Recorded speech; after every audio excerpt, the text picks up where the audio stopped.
Graças a Deus, que a paz de nosso Divino Mestre possa envolver esse nosso pequeno grupo, possa envolver a nossa irmã Lúcia, para que ela seja bem inspirada e consiga fazer esse estudo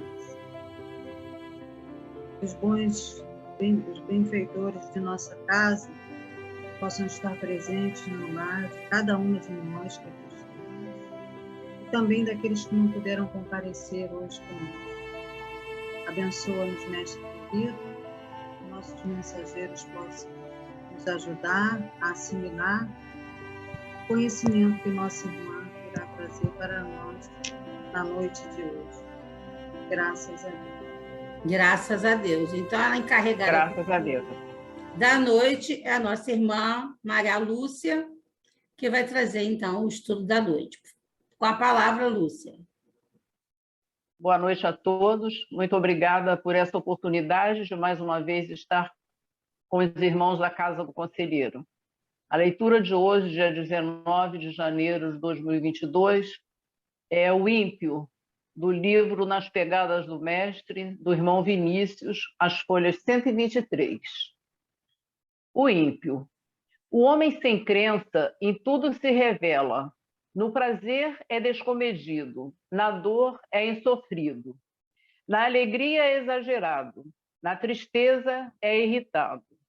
Na saúde é intemperante, na enfermidade é desesperado.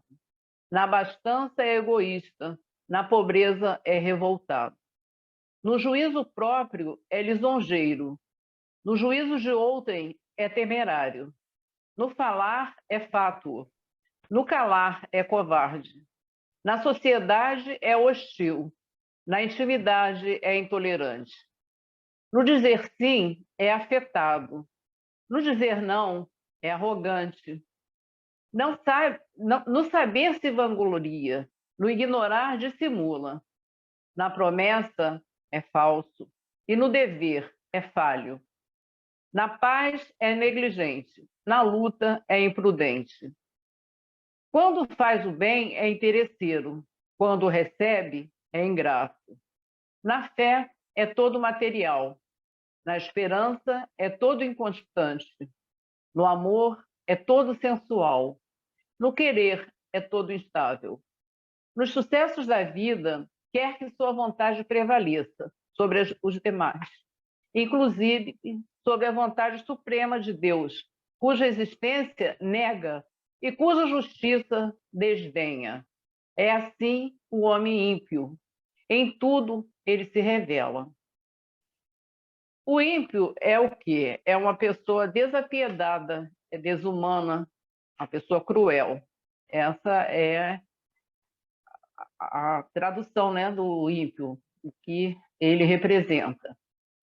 Temos aqui no Evangelho segundo São Mateus, no capítulo 25, versículo 31 a 46, que fala: depois de ensinar aos seus discípulos sobre a prudência com a parábola das virgens prudentes e sobre o desenvolvimento dos dons recebidos por Deus através da parábola dos talentos, Jesus lhes falou sobre o juízo final e assim afastou o receio do encontro com Deus, demonstrando como é simples chegar bem até Ele após essa vida. Se o profeta ensinara ao povo o tipo de comportamento desejado por Deus perante o próximo necessitado, esse trecho está em Isaías, capítulo 58, versículo 7 a 10. Agora, Jesus de Nazaré vinha se colocar na pele de cada um que necessite de compaixão. Jesus disse a seus discípulos: quando o Filho do Homem vier em sua glória, acompanhado de todos os anjos, então se assentará em seu trono glorioso. Todos os povos da terra serão reunidos diante dele, e ele separará uns dos outros, como o pastor separa as ovelhas dos cabritos. E colocará as ovelhas à sua direita e os cabritos à sua esquerda.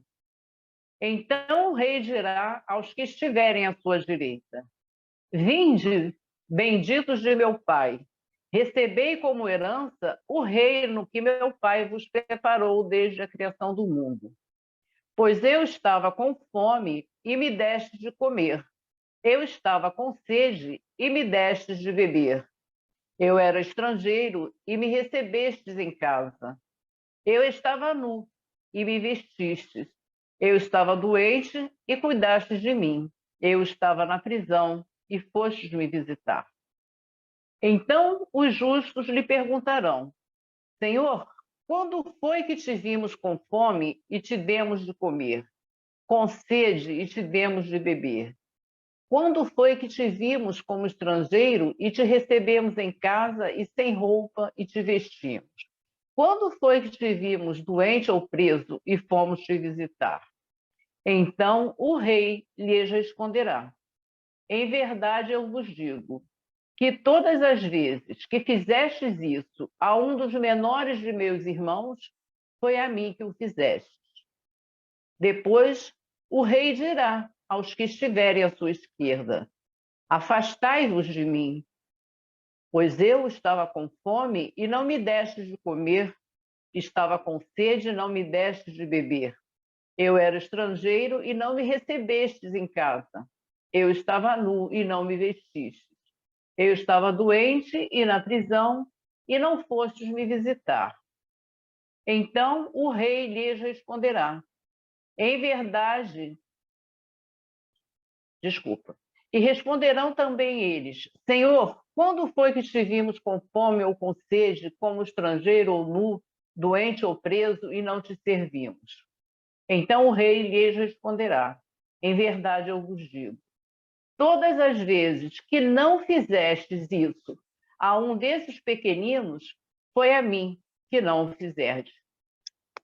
Este é o amor pelo próximo, que cada um deve manifestar, sabendo que com ele devota amor ao próprio Jesus e tem em contrapartida a manifestação do amor maior de Jesus, que sofre junto com o necessitado e nos sussurra: Sou eu mesmo que estava com fome, eu mesmo que tinha sede, eu mesmo que estava solitário em terras estranhas, eu mesmo que precisava de roupa, eu mesmo que estava na prisão e no hospital, e vós me socorrestes.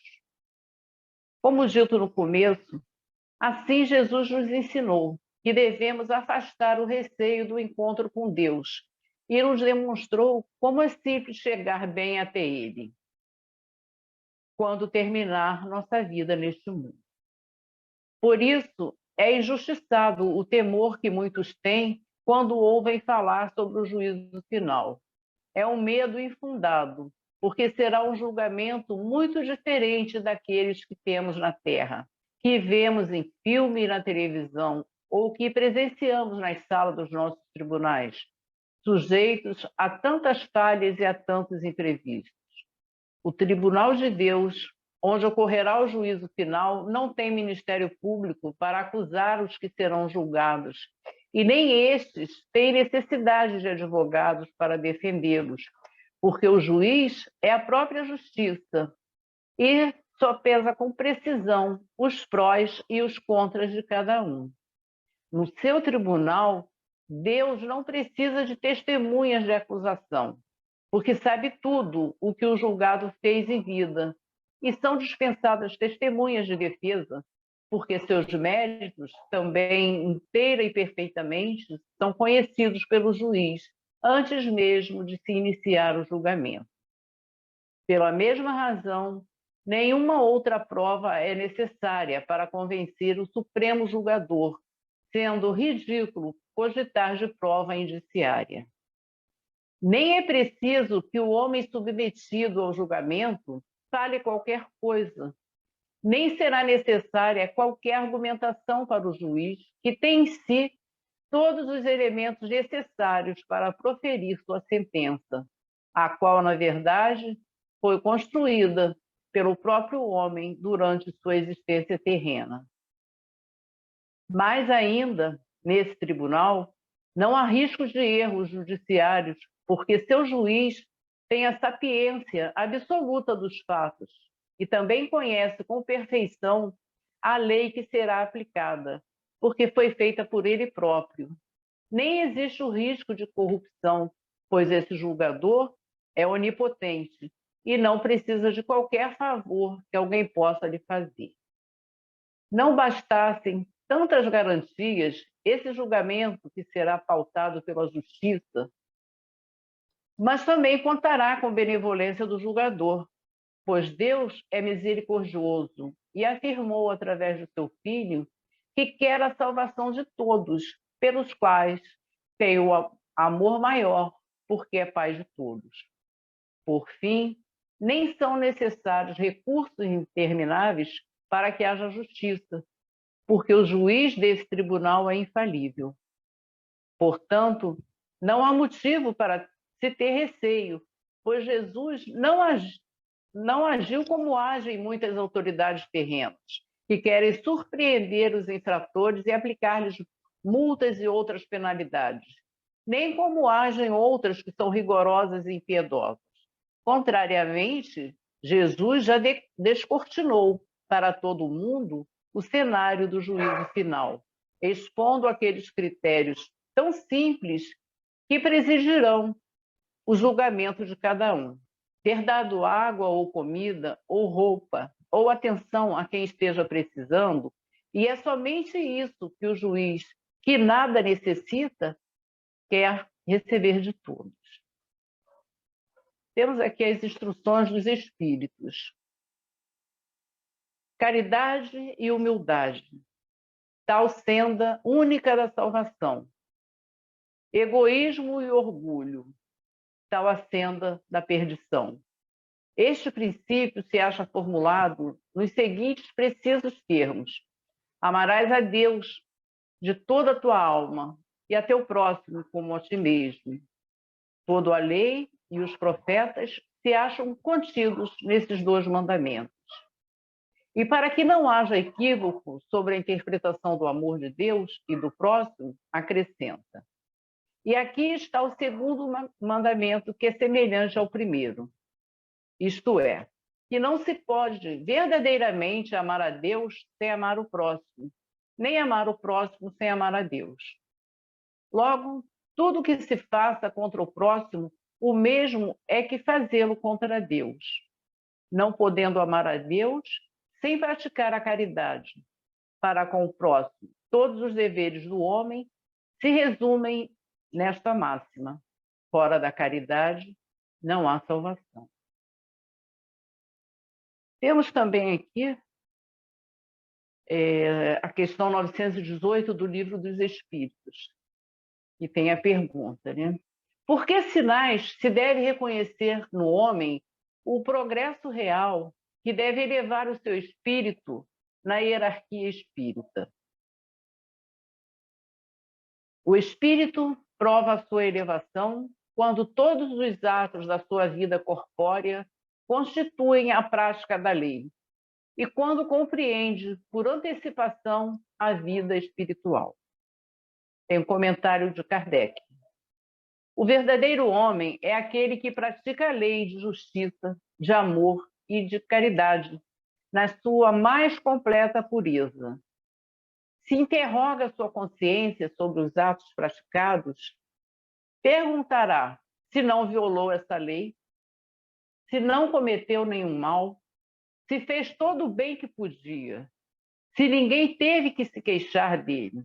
Enfim, se fez para os outros tudo o que gostaria que os outros lhe fizessem. O homem possuído pelo sentimento de caridade e de amor ao próximo faz o bem pelo bem, sem esperança de recompensa, e sacrifica o seu interesse pela justiça. Ele é bom, humano e benevolente para com todos, porque vê irmãos em todos os homens, sem exceção, de raças ou de crenças.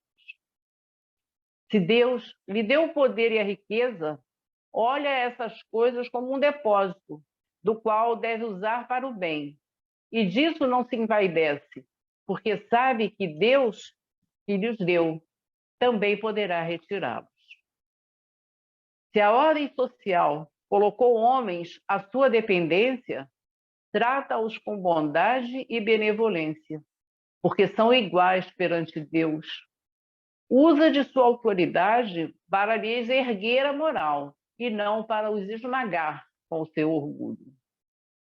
É indulgente para com as fraquezas dos outros, porque sabe que ele mesmo tem necessidade de indulgência e se recorda dessas palavras de Cristo, que aquele que estiver sem pecado, atire a primeira pedra. Não é vingativo, a exemplo de Jesus. Perdoa as ofensas para não se lembrar senão dos benefícios, porque sabe que lhe será perdoado assim como tiver perdoado. Respeita, enfim, nos seus semelhantes todos os direitos decorrentes da lei natural, como desejaria que respeitassem os seus. Agora, no capítulo 6, Doutrina das Penas Eternas, diz aqui: a alma que pecou morrerá ela mesma. O filho não carregará a iniquidade do pai, e o pai não carregará a iniquidade do filho. A justiça do justo estará sobre ele, e a impiedade do ímpio estará sobre ele. Se o ímpio fizer penitência de todos os pecados que cometera, se mantiver todos os seus preceitos e se seguir segundo a equidade e a justiça, ele viverá e certamente não morrerá. Não me lembrarei mais de todas as iniquidades que ele cometera. Ele viverá nas obras de justiça que estiver feito. Então, tem uma pergunta na doutrina das penas eternas, que pergunta se Deus quer a morte do ímpio. Disse o Senhor Deus, e não quero antes que ele se converta e que se retira de seu mau caminho e que viva. Está em Ezequiel, capítulo 28. Tá? Dizei-lhe essas palavras: juro por mim mesmo, disse o Senhor Deus, que não quero a morte do ímpio, mas quero que o ímpio se converta, que deixe seu mau caminho e que viva. Tem um trecho aqui, na leitura do livro Fonte Viva, de Emmanuel, a leitura da página 126, que fala: ajudemos sempre. E quem é o meu próximo? Está em Lucas, versículo 10 a 29. O próximo a quem precisamos prestar imediata assistência é sempre a pessoa que se encontra mais perto de nós. Em suma, é por todos os modos a criatura que se avizinha de nossos passos. É como a lei divina recomenda: amemos o próximo como a nós mesmos. Preparemo-nos para ajudar infinitamente. Se temos pela frente um familiar, auxiliemo-lo com a nossa cooperação ativa.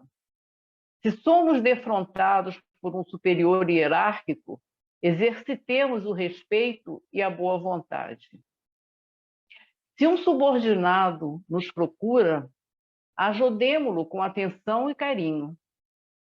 Se um malfeitor nos visita, pratiquemos a fraternidade, tentando, sem afetação, abrir-lhe rumos novos na direção do bem.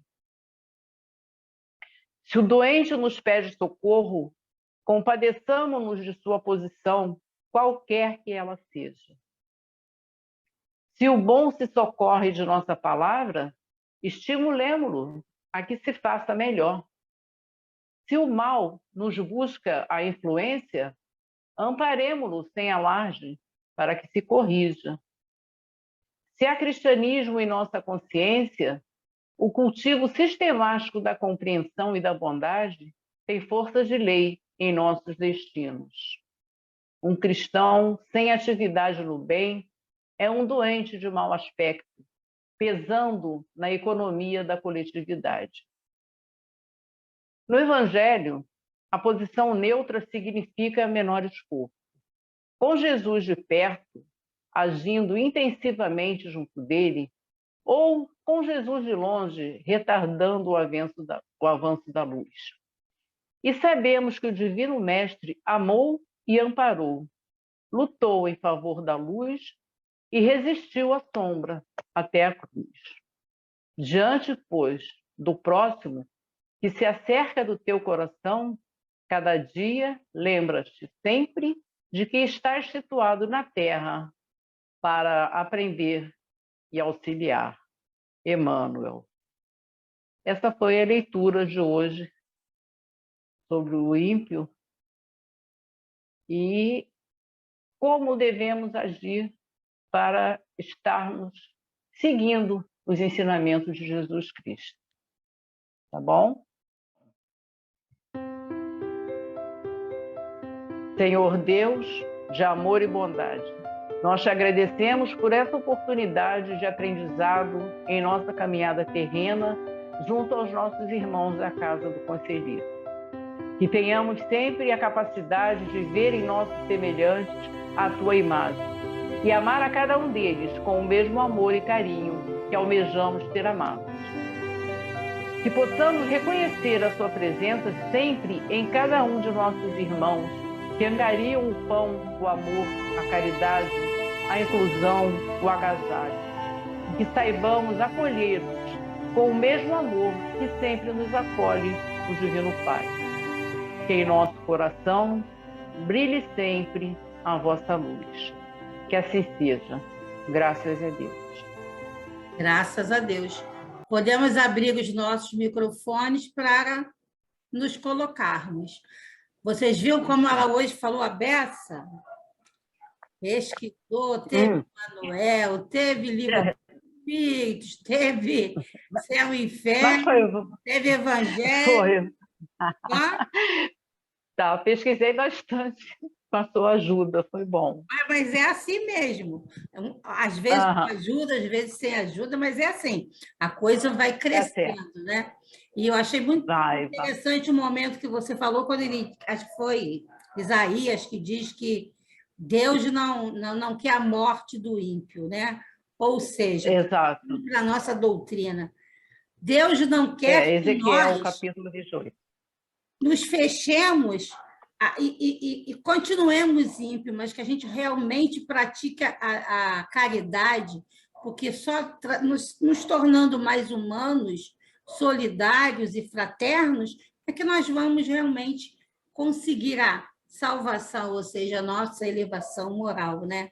Então, ser ímpio é, assim, uma situação bem complicada, mas, graças a Deus, eu não vejo ninguém do grupo ímpio, né? Estamos todos aqui no esforço de nos tornarmos outras pessoas, né? Fraternas, solidárias, sempre buscando, através da palavra, da prece, de um auxílio, de alguma forma, nos tornarmos mais humanos, mais acolhedores. Mas, como eu falei muito ontem, vocês falem aí que eu vou fechar meu microfone.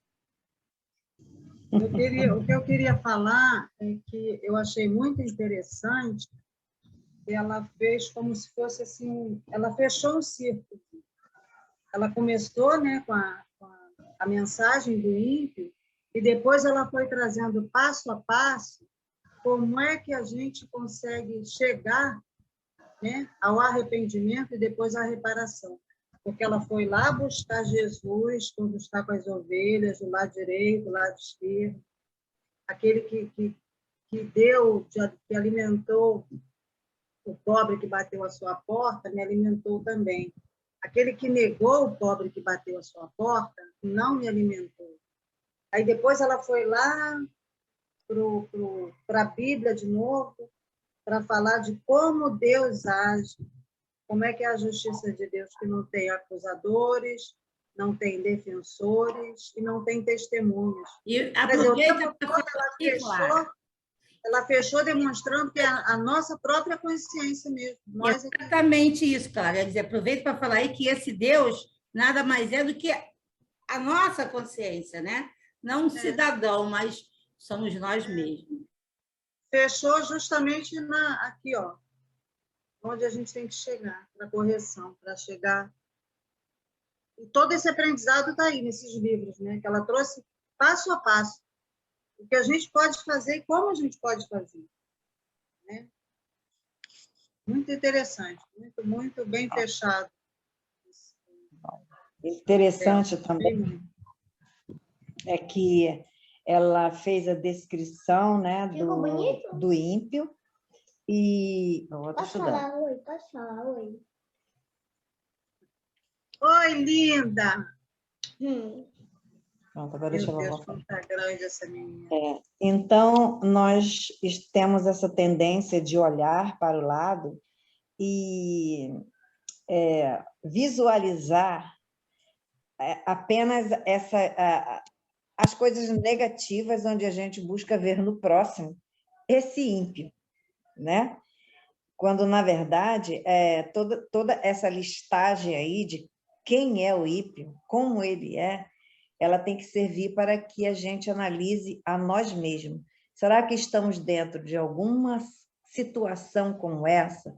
Como nós estamos nos colocando na vida, no que se refere ao nosso próximo, nas questões morais, nas questões religiosas, filosóficas? Quem somos nós? O que nós ainda temos dentro de nós desse ímpio, diante de todas as nossas dificuldades ainda, né, em aprendizado, porque a nossa bagagem teórica ela é gigantesca. Agora, a prática ela é ainda um pouco, né, devagar. Mas nesse aprendizado, o mais importante é focar naquilo que a gente pode fazer para nos melhorar e colocando na sociedade essa positividade, né, da importância da nossa transformação moral, principalmente no nosso agir, no que se refere ao próximo, né?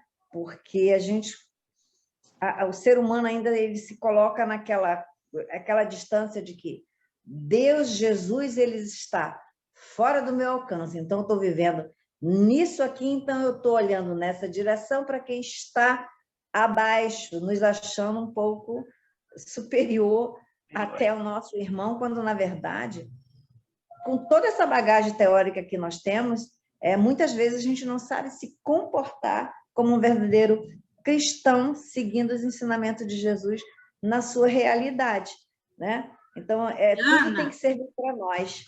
A gente também não pode esquecer que a gente se torna ímpio quando a gente vai e acusa esse irmão de desumano e o condena, porque ela também trouxe aí, Jesus disse o quê? Que todos teriam oportunidade de levar-se o tempo que cada um levasse para não ser mais ímpio, para se tornar humano. E a gente se torna ímpio apontando o dedo. Por exemplo, ao ouvir o que ela estava falando, eu até saí um pouco do vídeo por conta da minha companhia aqui, né, que às vezes vem e preciso não aparecer, mas eu estava ouvindo e eu tentei refletir nesse sentido que você está falando, nessa questão que a gente está vivenciando tanta coisa que nos leva exatamente isso, a gente ficar apontando a situação que o outro está fazendo e que a gente vê, nossa, mas como pode ainda agir dessa forma? E a gente acaba se colocando nessa situação, né, de o julgador se achando superior, quando, na verdade, se formos olhar para nós mesmos, né, a gente, olha, mas eu estou julgando, e como eu posso julgar? A gente ainda está pior, porque a gente lê, estuda e fala e faz o contrário. Mas a gente Exatamente. Tem 5 minutos ou 4, quem dá mais? Olha, mas nós não podemos ser mornos, como diz no Evangelho, nós temos que nos posicionar de alguma forma. Não ser ímpio, não acusar, mas a gente tem que ter uma posição, né, a mais louvável possível dentro dos ensinamentos que a gente tenta aprender. Né? Eneide para dar zoom. Eu achei interessante, eu acho que não vai dar tempo de eu falar, mas foi a colocação a situação do ímpio, né? E a gente faz uma reflexão com relação à nossa realidade, né? Estamos num mundo de prova e expiação, no qual a gente vem primeiro resolvermos a nós mesmos, né? a gente veio primeiro aprender a respeitar a lei, porque a gente não respeita a lei divina. A gente toma conhecimento, mas não a pratica na sua integridade. Então, a gente está aqui para aprender isso, e é o que Jesus disse para a gente o tempo todo. E depois a gente retorna um pouco melhor para a gente exercer o aprendizado, né? E aí a gente é a prova, é provar que você realmente entendeu. Então, a gente tem esse processo demorado, na qual a gente ainda não tem consciência de nós mesmos, por isso que a gente fica ainda batendo cabeça, acusando irmão, né? Não enxergando a trave nos nossos olhos. E é bem essa colocação que eu gostei muito, viu, Lúcia? Você está arrasando. Tá, obrigada, William, com a ajuda de vocês, tá? Ô, Leila, diga alguma coisa aí, tem 2 minutos ainda. Helena, Então, tudo é o que ele falou, né? Assim, ela mostrou o painel do ímpio, mostrou tudo que o ímpio é. Mas também ela mostrou o caminho, mostrou como Jesus, né, gostaria que nós fizéssemos. Quando ele disse, foi a mim, né, que o fizeste quando socorresse, né? Então, ela colocou tudo ali, um painel claro para a nossa mente. Foi ótima a exposição da nossa irmã, no sentido que ela, quando começou a falar do ímpio, tudo que é negativo, né, que nós ainda podemos ter dentro de nós.